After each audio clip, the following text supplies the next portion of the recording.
I'm curious why the focus on ratios, which use division, rather than a net return, which would be a subtraction.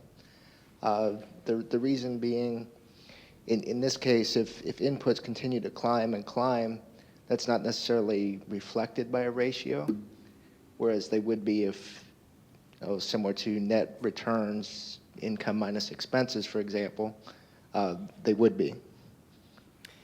I think the biggest reason I focused on that for this talk is because I wanted to limit the whole talk to 20-ish minutes. I definitely wouldn't say that the return on investment as a ratio would be the only thing we would want to be focusing on in a more detailed analysis. And it's definitely not the only thing I focus on when I'm chatting with the farmers that I work with. We talk about the net, we talk about the return. Yeah.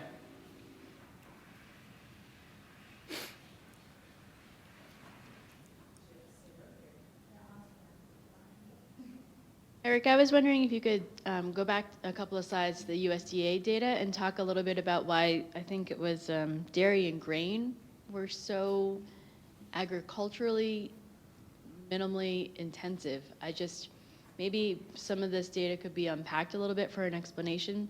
It seems like those might be, I don't know, I guess my intuition would say that grain would be a little bit more agriculturally intensive, but I wonder if you could.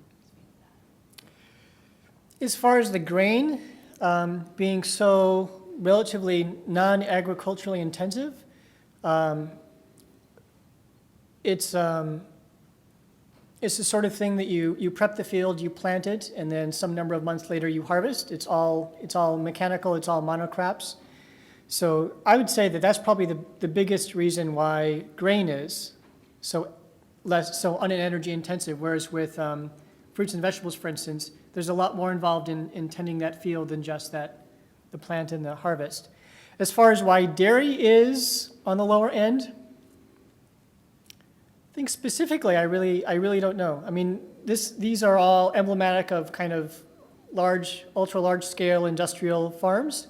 So this is probably representative of a confined feedlot dairy. And in terms of why that's less energy intensive at a production stage than meat, I can't necessarily say. You? I have no clue. Okay. I would have thought dairy would have been more energy intensive than that. Deb? Quick. I just thought that the microphone. dairy would involve some grass grazing. Not just grazing. I think the dairy may include more than just these large ones. I mean, you got a lot of grazing, which is going to be less, I mean, it's one tier down on the food chain for their food. Do you think that the pasture, maybe not 100% pasture-based operations, but the pasture or operations that use some grass are common enough still in the United States that would show up? Yeah. Okay. You can see a lot of dairy cows grazing in California and Wisconsin and Vermont. So I think it's an element of it. And another thing to think about is for grain, I think is you have a lot less application of pesticides than you do some of the other groups. Yep. Partly because the value of it on the other end is lower too. You don't want to exceed your input. I mean, have more inputs than you can get money out of it. And part of that's a price issue. Yeah. And the other thing too, and this is kind of where the way that I'm reporting this comes in, is I'm reporting this as input calories over last suggested food calories. And grain, dried grain is a fairly calorie dense thing. It's not 100% starch, but it has a really high quantity of starch. And in terms of macronutrients go, starch isn't a particularly energy dense macronutrient, not as dense as fat, but you're talking 4 calories per gram. Whereas if you looked at, not a dry fruit and vegetable, but a as harvested fruit or vegetable, you're talking about something that's much, much less energy dense. It's mostly water, a lot of undigestible cellulose in that. And there's a good amount of sugar, but not the same density of sugar in a fruit or a vegetable as you would see the complex carbohydrates in grain. So that's the other thing to look at too, is you're ending up grain-wise with something that's it's a dried final product, and it's also something that, because it's so high in carbohydrate, is going to be fairly energy dense. Eric, when you look at the data, can you separate out to organic or local from a conventional type agriculture that may use higher? Because I was just thinking in fruits and vegetables, I see with organic farms in this state, they do a lot of mechanical cultivation. They're using small tractors and they have to pass over it multiple times. So do Yeah. you have any, is there any granularity in the data to be able to separate that type of thing out? So in terms of this USDA data, I can't. But it's interesting to look at these two vegetable farms. So we have a CSA vegetable farm, which is, in terms of its agricultural operation overall, so I'm going to go back one and look at fruit and vegetables. So at national scale, the agricultural segment of fruit and vegetables, this part right here, is about, I'm looking at an angle, but I'm guessing that's around four input calories for every loss adjusted food calorie. Whereas when we look at this vegetable CSA, this is all agriculture because the consumers who pick up their CSA up on farm. So you can see that the energy intensity of their operation is about twice what the national average is for fruit and vegetables for the agricultural chunk of that. And then this vegetable CSA, all of these inputs are used on farm. Some of this fuel is used for deliveries, but most of it is used on farm. And then the labor and machinery and buildings are all on farm.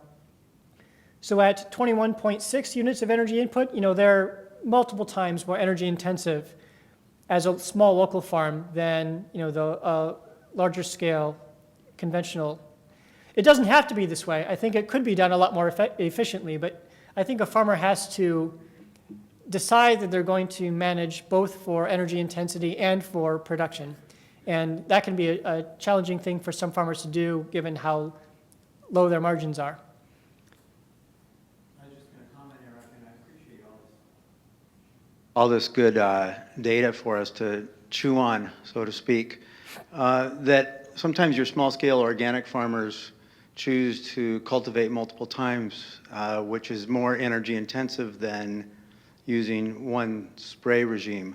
Yep. I would say. So they're, looking at the data, it's hard to compare you're not comparing apples to apples, I guess. And I'm wondering in the vegetable CSA, if you calculated the embodied energy in the fact that people are coming to the farm to pick up their produce rather than having it delivered. I did not do that. When I was working with this particular farmer, we talked about the idea of giving a survey out to the CSA members to figure out, how far did they drive to come pick up their CSA, and trying to back calculate, the energy intensity, because they're driving out to come pick this up, and that energy is not counted against the farm. It's counted in that household energy use, and hopefully they're trip chaining, which means that they're coming out to pick up their CSA and they're doing a bunch of other useful things at the same time instead of just using that fuel to come out and pick up their CSA and going home. But yeah, I mean that's a hit that doesn't show up against the farm, but somebody pays for, someone uses that energy. Thank you. And one other quick question before I think more about the seafood. And I'm wondering, is that farm-raised seafood, or are you looking at wild catch as well on that next one? Because it says agriculture, so I'm assuming that that's whatever they call it. You could farm-raised probably count that as more just producer. So that counts the fishing boats that go out in the ocean, as well as the agricultural operations that farm seafood. So it's a mix of both. I don't have off the top of my head statistics as to how much seafood is wild caught today versus how much is farmed, but. Okay, yeah, I was just curious because in the latest Economist, there's a big article on seafood and the energy intensity of the industrial seafood, catch. Thank you. Yep. Hi, Eric. The next slide. See, I see pasture dairy there, and I see pasture meat. And I'm like, if you have pasture dairy, you also create meat. Yep, you could. So it's both. And the other thing is when you do maple sugaring, you're actually using wood from your woodlot. It's not like imported. So you're basically growing trees to do your woodlot. So then when you do pasture dairy, you're actually producing grass. So if you add the energy to your maple sugaring, you should add what the cows eat as energy on your pasturing. Then you would. Yeah, if the maple sugar operation did use wood from their woodlot, then I would treat it that way. But they don't. Okay. He uses something like 60 cords, and he has a small woodlot, but he'd never be able to support that amount of harvest year after year. So he buys in, 60 cords of wood from a bunch of other people to supply his operation. Okay. They're great questions. I think Kaylin has one over here.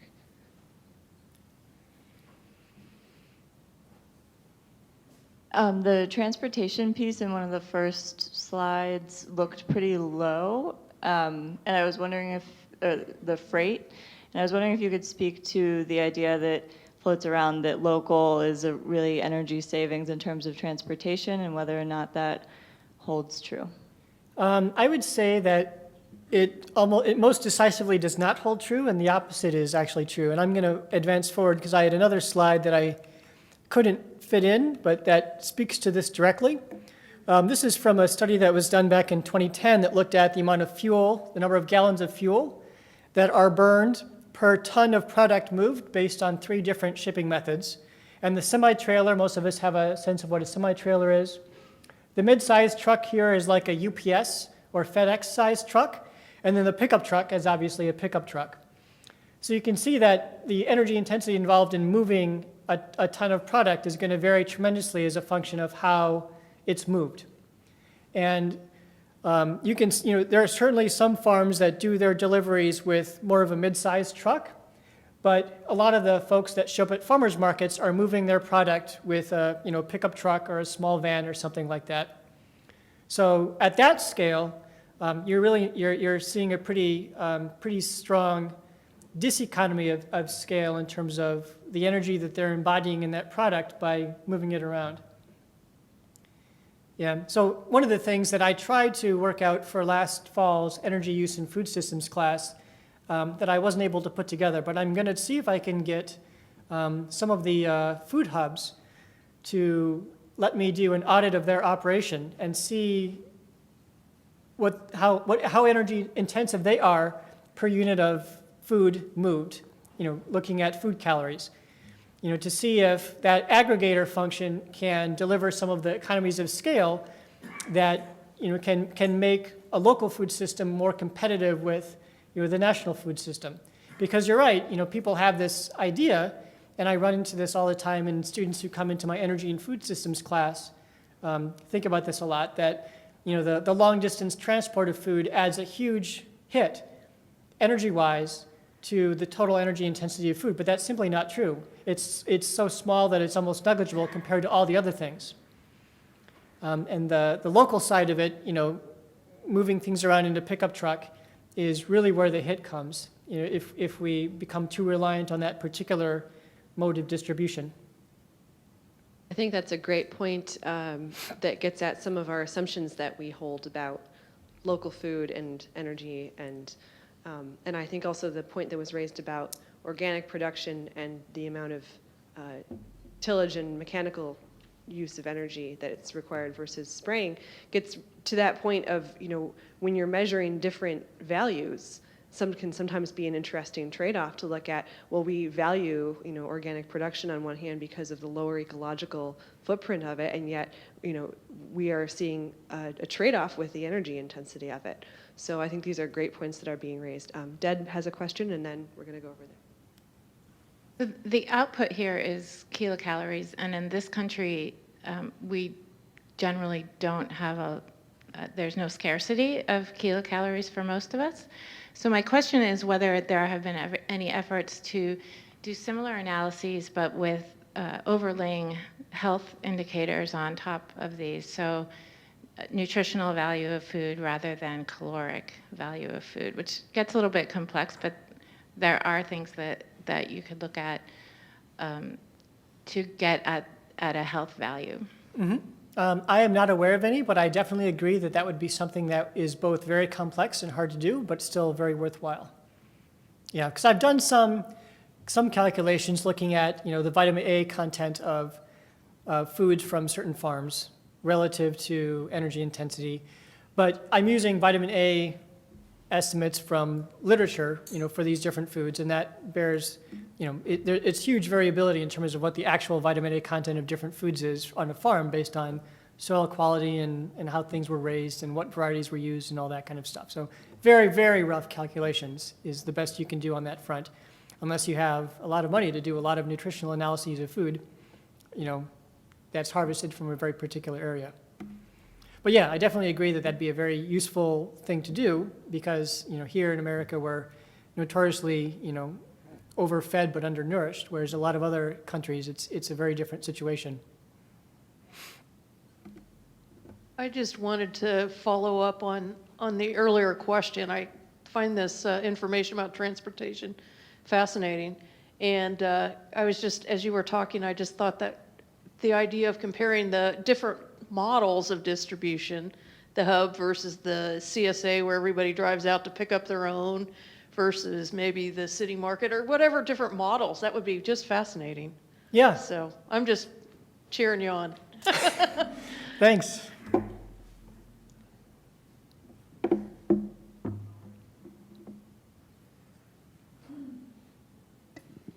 As a follow-up to that slide, I wonder if you have seen or conducted any analyses of emissions of the trucks. Like, how does that correlate with the fuel used?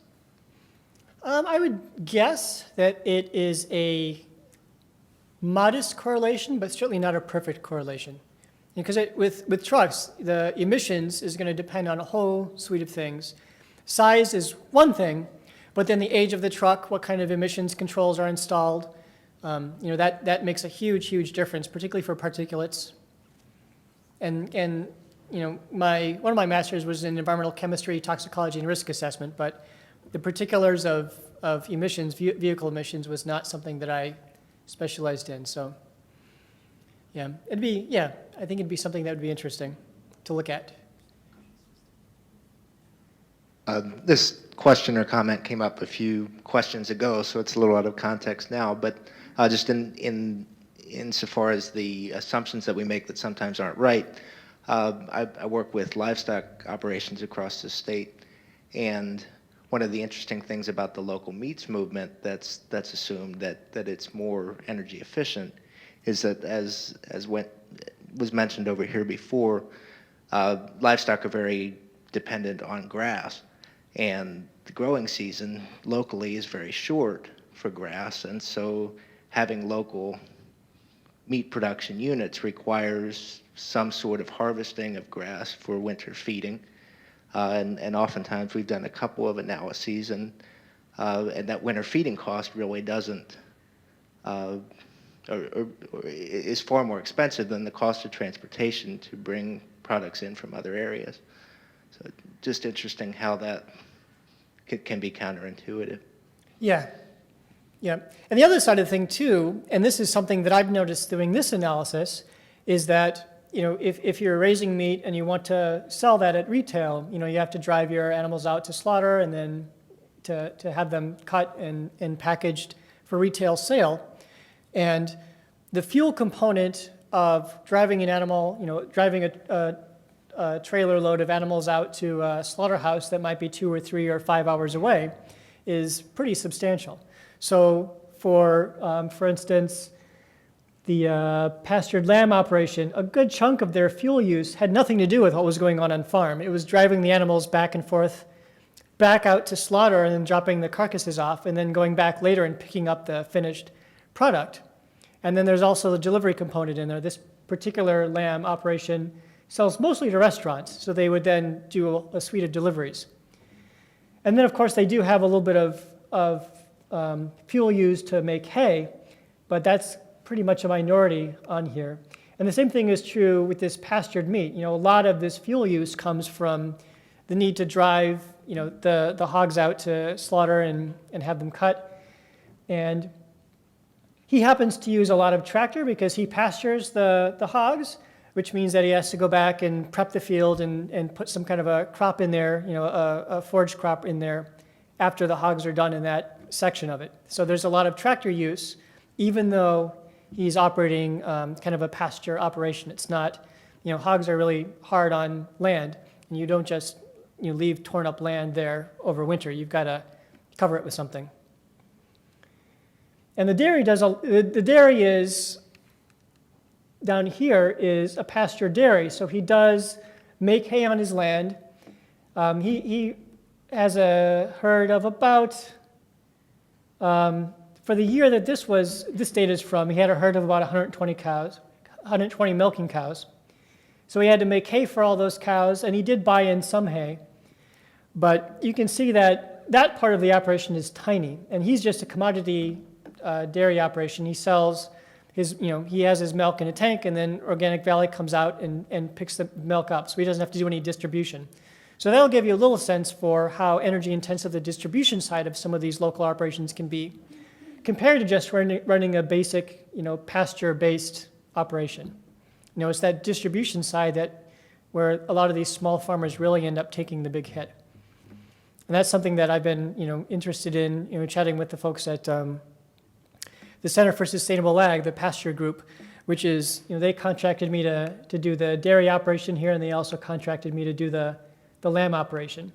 So that's something that we're becoming interested in, is how to separate out the distribution side of these operations, and then how do you work with the farmers to make their distribution side of things a little bit less energy intensive, along with finding whatever low-hanging fruit you can with the farm itself.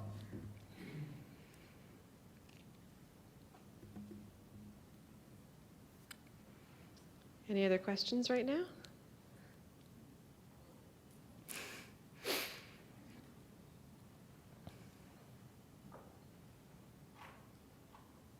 It's less a question and more food for thought. But when you go back to your slides where you see the energy per unit of food go up over time, like the historic timeline, like that one, can we put points in there and say, how was the food distributed, say, in 1910? Typically, how was the food distributed in 1940? And, like in 1920, people weren't driving cars around so much. When I grew up in the 1960s, it's like we had a milkman with a little electric car bringing the milk door to door. And that was pretty much for all the food items. So there is a whole history. As we got more energy available, we started using it more in distributing the food. Like as we could, we did. That's kind of. And and the distribution side of things is interesting to think about in the context of this graph, because here we are, I think this last piece of data is 2007, but here we are in 2014, and the energy cost of long distance distribution of freight is just a tiny, tiny sliver of this whole area underneath this curve. But how has that changed over time? And I don't have necessarily the data that allows me to break that down for all of these different years, but that would be, if you had a way to do that, if you had a way to look into the past and get a reasonably accurate assessment of that, I think that'd be interesting to look at. Some of those older models of distribution might serve as interesting inspiration as we try to figure out how to make a local food system that works. Acknowledging, of course, that the infrastructure that they had back then is completely different than the infrastructure that we have now. So it's not going to be a perfect correlate necessarily. I think this graph in particular would be one where it'd be very interesting to see a net return in addition to a ratio, because I think over this period of time, yes, our energy consumption has increased exponentially, but food production has probably followed an even steeper climb, I would guess, and it would be very interesting to see that net return over this period of time. Do you have any thoughts or senses on how that would have changed over this 120 years? Well, sure. I mean, this is inputs divided by outputs. So if instead you wanted to take outputs minus inputs, well, you'd have to, yeah. If you did outputs minus inputs, the result would be negative, because the inputs all along this graph are much, much bigger than the inputs, or the inputs are much, much bigger than the outputs. They're a little bit bigger way back here, and then they're a whole lot bigger up here, where the inputs are, just looking at the data that they're talking about here, they're on the order of about 14 units of input for every unit of output. So the net here would be about 13. The net here would be something like 12-ish, 11-ish. And then, you could fill in the blanks back here too. So this is probably around 13. So the net would be about 12. And then down here, the net would be like 0.2 or 3. So I think in this case, looking at net rather than a ratio isn't going to radically change what this graph looks like.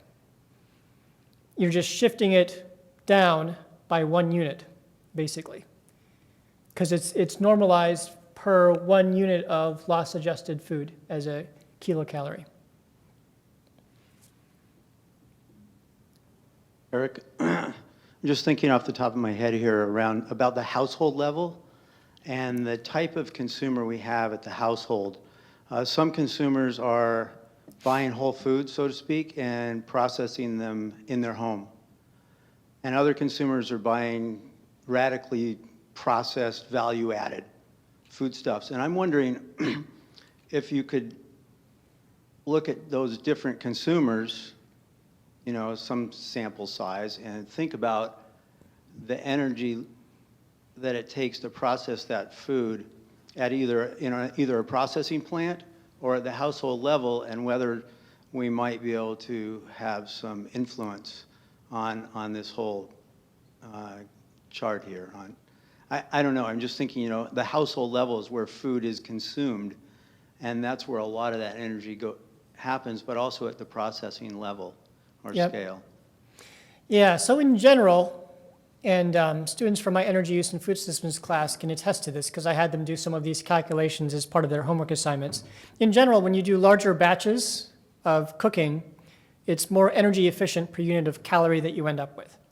So if you have a large processor do the work, you're probably investing less energy per calorie of food that's going to eventually be eaten than you would if you had a household consumer buy that same thing and make and cook like a single serving. So I guess that this is another area where you end up with a trade-off, whereas buying the whole food and investing the extra energy to prepare it and process it yourself is probably going to yield a more healthful product. And so there's this trade-off between the ultimate goal of producing a healthy health and well-being from food versus minimizing the energy that gets invested. Because certainly we could all we could probably cut a certain amount of energy off of this column if we all ate processed foods and just microwaved everything in our bought stuff that was freeze dried and all you had to do was rehydrate it and then put it in the microwave for a minute. But is that really a step in the right direction? We have time for one more question.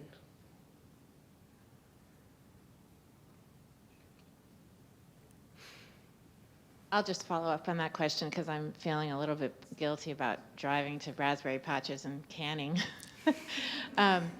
But have you looked at homesteaders or backyard chickens is hugely popular now. And as we built our chicken coop in this summer, I thought, wow, well, this is a lot of materials for 12 chickens. And I go to the store and get 50 pounds of grain at a time. And so we see this as popular, we see this as sustainable, at least I do, and I think a lot of other people share that.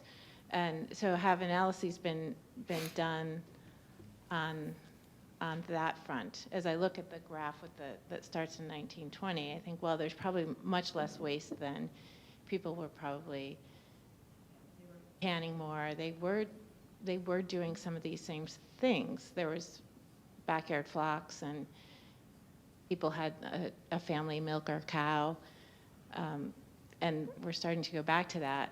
So how does Yeah. how does that affect the That's a equation? wonderful question, and I would love to do some of those analyses. And just kind of looking, I've got a number of friends who have like backyard chickens and things like that too, and sometimes, you're right, there's a lot of invested materials per chicken. Yeah, but I haven't done that yet, and so I don't know which direction that would go.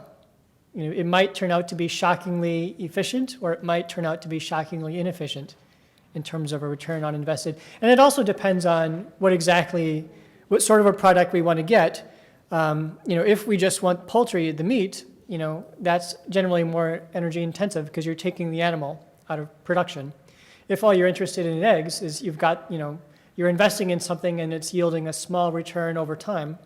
So it's a different, depending on what kind of a product, people are going for with that sort of an operation. I think that'll have an influence on what kind of a return they get. And that actually, now that I think about it, is maybe part of the reason why meat and dairy are so different. Because with dairy, you're investing in this animal, and then the animal can yield a caloric return without having to die. Whereas with meat, you're investing in this animal, and then you kill the animal, and then you have the meat. So in that regard, I can see how having the family cow would be a good return on investment as long as you can tolerate the milk. And eggs might be a similar thing.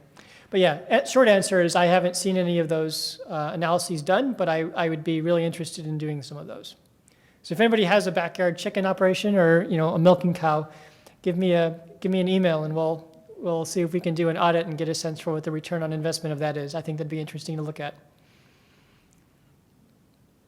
I'm going to take advantage of the last 2 minutes here to pose a philosophical question for Eric and Doug both. So as we think about the energy intensity of our food system, a lot of what we're talking about is production and processing, transportation outside the borders of an institution like UVM. So as we think about our campus sustainability, what role do you think we have as an educational with an educational mission, an institution of higher education, in terms of thinking about these things as we make food purchases? Well, I'll take one stab. Number one, you support people like Eric and others doing this kind of research so that you actually are looking at data, not anecdotal feelings about what is good or bad. And so looking at this kind of data and doing that kind of research, I think is just very informative. Then I think it steps to the next level. What are our values? And that, different people have different value sets. For some, it's critically important that what are the costs, what are the hidden costs in the ecological damage that may be occurring under one set of circumstances versus under a different set of circumstances? What is that value over time? What is the long-term consequence that we'll pay for? And I grew up in the era when Lake Erie caught on fire, although that's kind of a misnomer, but our solution to pollution was dilution until we couldn't dilute it anymore, and then we had a problem. But up to that point, we didn't think it was a problem. And so it's those long-term, what do the economists call them? Externalities. We tend to forget about the negatives that we create when we create a system, because they're external to what we're trying to generate. And so we don't do a very good job of incorporating those costs that we create that someone else in the future is going to have to pay for.